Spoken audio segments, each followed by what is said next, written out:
So, binigay na sa akin yung guys yun. Binigay ko sa akin. Tingnan natin. Wow, fluffy naman. Ay. So. Kaya mo na yan.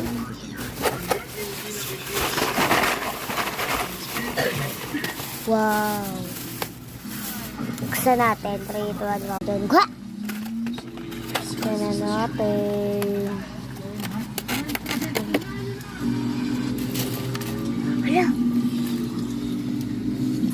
Hala, may nalaman ako. Dinidikit ka ba kayo? Painit. Tignan natin kung pagkaiba to. Wait lang. Tingnan natin kung pagkain. Kasi pagkain naman ata.